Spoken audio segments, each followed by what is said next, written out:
So moving on now to item 9, Fendalton-Waimairi-Harewood.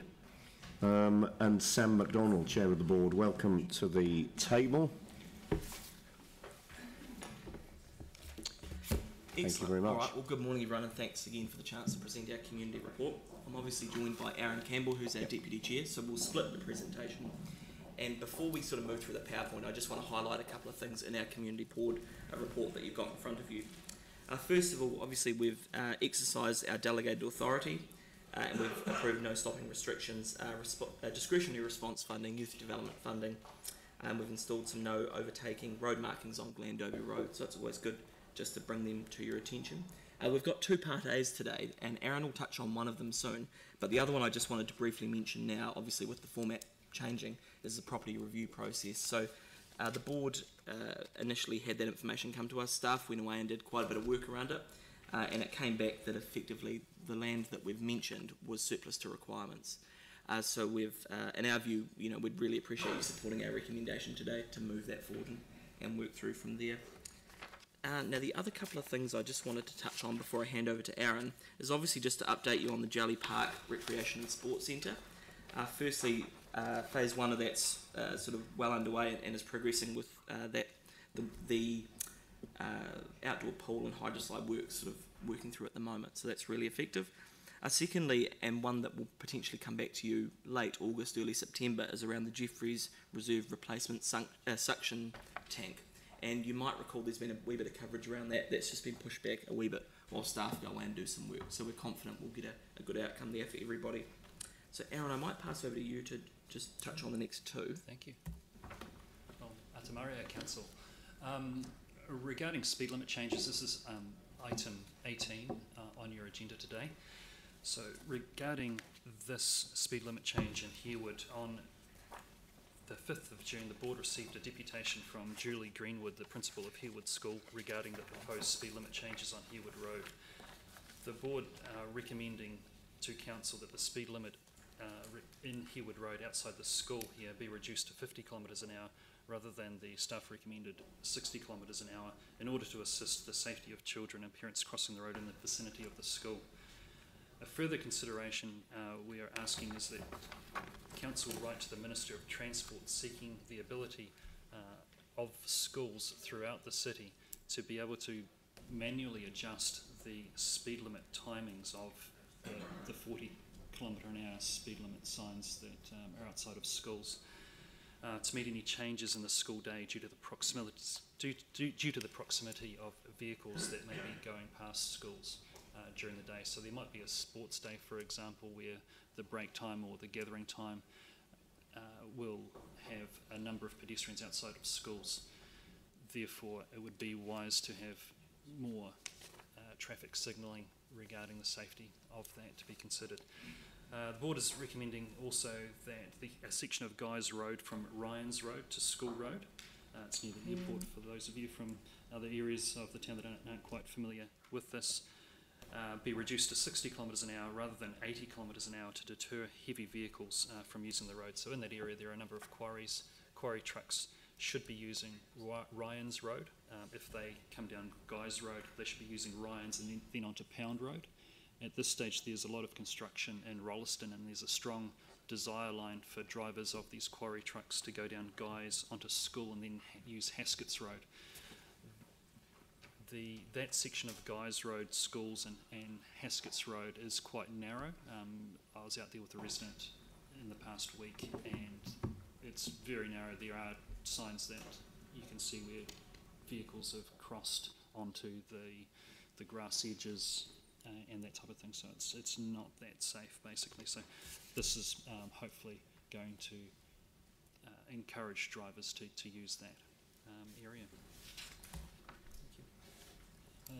Then the Bishopdale Mall, the old Mitre 10 building has been sold.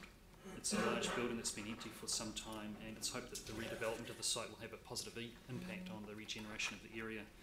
Local community governance staff and DCL have been meeting with residents to provide them with an opportunity to share their thoughts on what is needed to help regenerate the mall area.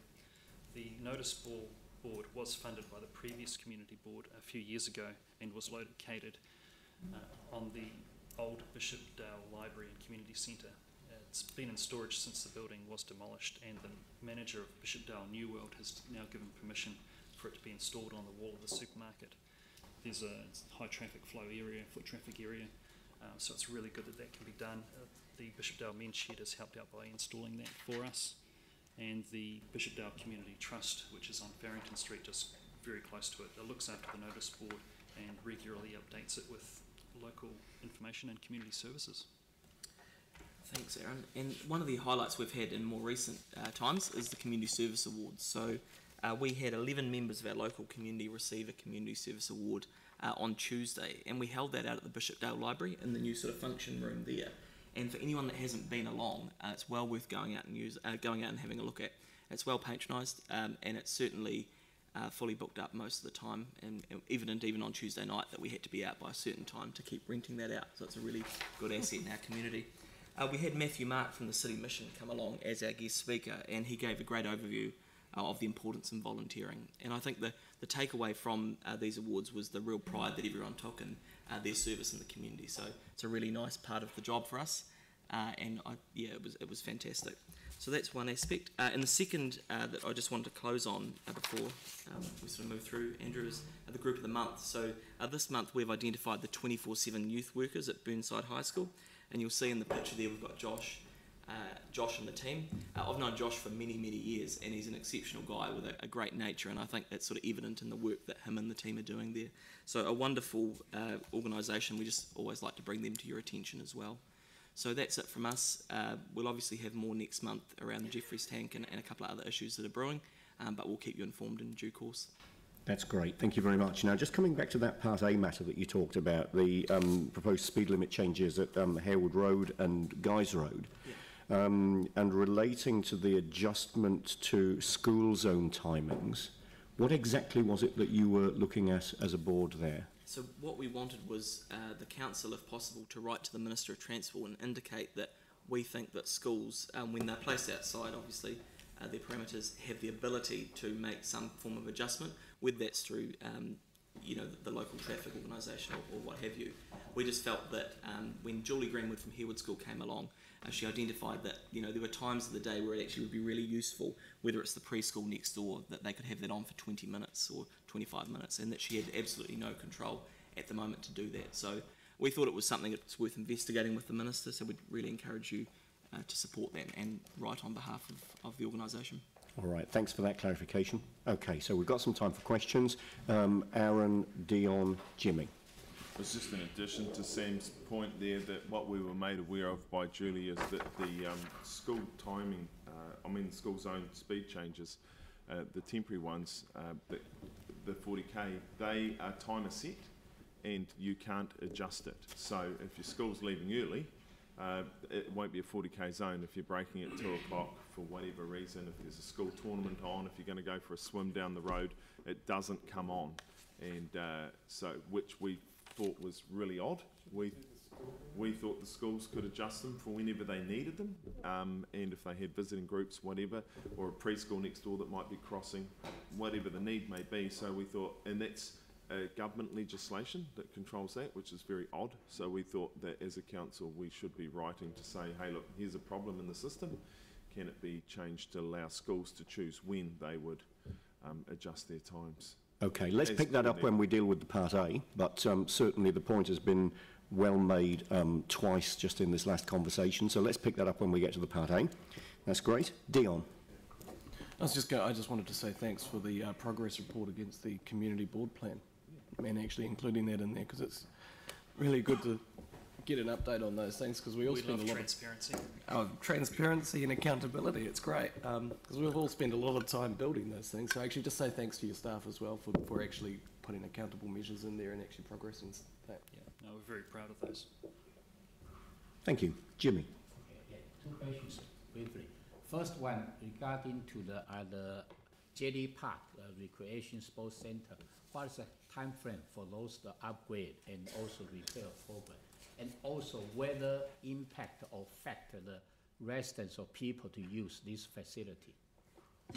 So it's a staged process that that sort of rebuild. So I'm happy to get more detailed information to flick through via email from our guys. But what they've done, our staff have been really good about it, and that they've managed that to minimise the impact on residents. So there shouldn't be any issue there. But look, we'll get some detail and flick through to you. Okay, so. because I heard from the people told me that when will be kind of open regarding different stages.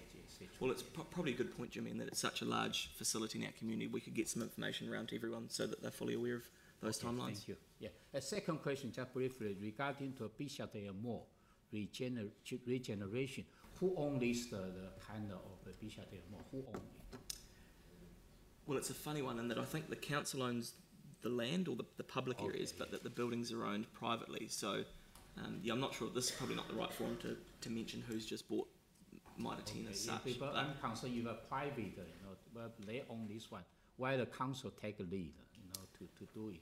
Well, yeah, I think we own the land, so that, yeah. Yeah, they take a lead. Okay, thank you. Great. Thank you very much, and thanks very much indeed for the presentation and the update from the board. That's great.